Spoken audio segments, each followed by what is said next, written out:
Now, earlier today on the Senate floor, my next guest made a passionate plea for Congress to dig even deeper for answers and is also questioning why the former Secretary of State hid behind Susan Rice in the immediate aftermath of this deadly assault.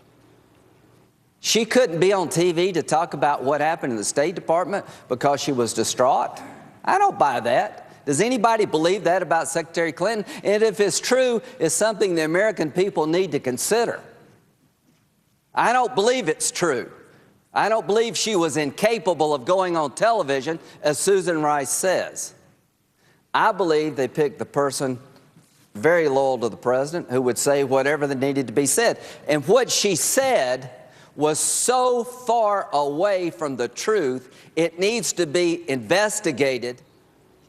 And tonight, we always want to hear from you. You can log on to our Facebook page, share your comments with us. Also, time to trend at 10. You can sound off on Twitter. Use the hashtag @SeanHannity. That's my Twitter address. And here with reaction, the man you just heard from, South Carolina Senator Lindsey Graham. Senator, welcome back. Good to see you. Thank you, Sean. Thank you. All right, we're now learning this is a before, during, and after controversy for the Democrats. Before, we learned in the Senate Intel report that had they taken the advice, counsel, and plea from Ambassador Stevens and others to provide security, this could have been prevented. We learned that. This has now been investigated, correct?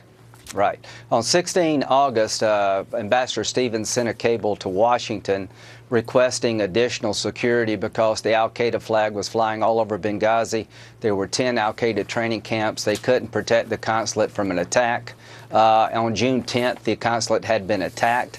If Hillary Clinton didn't know, why not? The Secretary of Defense testified publicly that he was aware of the threat reporting coming out of Benghazi. So how could the Secretary of Defense know about the request for additional security, the threat level, al-Qaeda being in Benghazi, and Secretary Clinton not? Now, we also learned this week, and I think this is probably as disturbing as anything because it magnifies the intensity and the premeditated lie that followed thereafter. Yes. But we also learned this week that, in fact, while the raid had just begun, that the top military advisors of the president were informed this was a terrorist attack.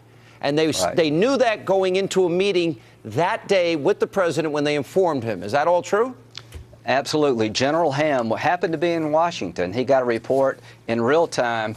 The consulate is under attack, a terrorist attack. I've talked to my first survivor. He said he saw 16 to 20 armed people come through the gate. There was no protest outside the consulate. They were carrying a banner in Arabic, later identified to be the banner of Ansar al-Sharia. General Ham tells Panetta and Dempsey, they go to the White House. They inform the president of a terrorist attack. On the 15th and 16th and 17th of September, the FBI in Germany interviews every survivor of the attack at the consulate. Not one of them mentioned a protest. They all said it was a terrorist attack and named the al-Qaeda affiliates involved. But it goes deeper because the CIA knew, much deeper. The CIA knew within 3 or 4 days that they had the videos that showed there was no.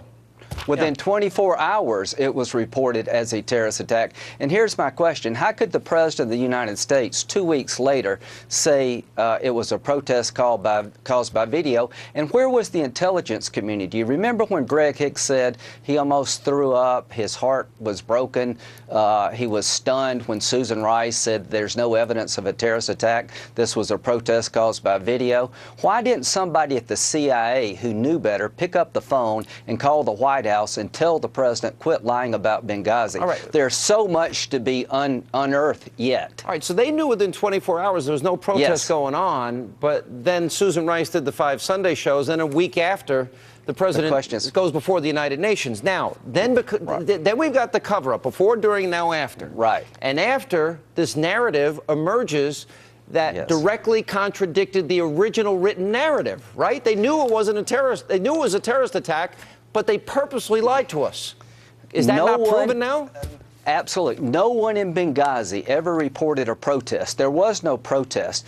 The Turkish ambassador left the consulate shortly before the attack. Not one, and the ambassador went to bed. Do you think he went to bed if there were protesters outside the consulate? Nope. The FBI had in their possession on the 15th, the 16th, and the 17th interviews of every survivor, not one of them said there was a protest. They all said it was a terrorist attack. Now, why did Susan Rice jump the gun?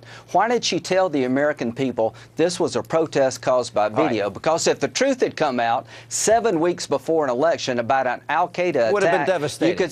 You could see coming for months about where the people in Benghazi were telling Washington al-Qaeda is all over Benghazi and nobody helped them. And if Hillary Clinton was too distraught to appear on television on the 15th of September, and I know she had to be distraught, is she really capable of being commander-in-chief? If that is true, and Susan Rice has said this twice, the reason Hillary did not talk about what happened in Benghazi, she's in charge of the consulate, not Susan Rice, is because she was too distraught. So this now, does that make sense? If it does, should she be running for president? Oh, all right, now that brings me to my last and final question, because we got this request was given to the State Department, was never given the support they asked. During, no help was sent. Then the lie and the cover-up, now proven afterwards. But yet in this Senate intelligence report, they mentioned Hillary one time. Dianne Feinstein said any culpability for Hillary is just false. Is this designed to protect her for a 2016 run? I don't know what it's designed to do, but I can tell you what it didn't do. It did not shed any light on how she could have not known it was a death trap.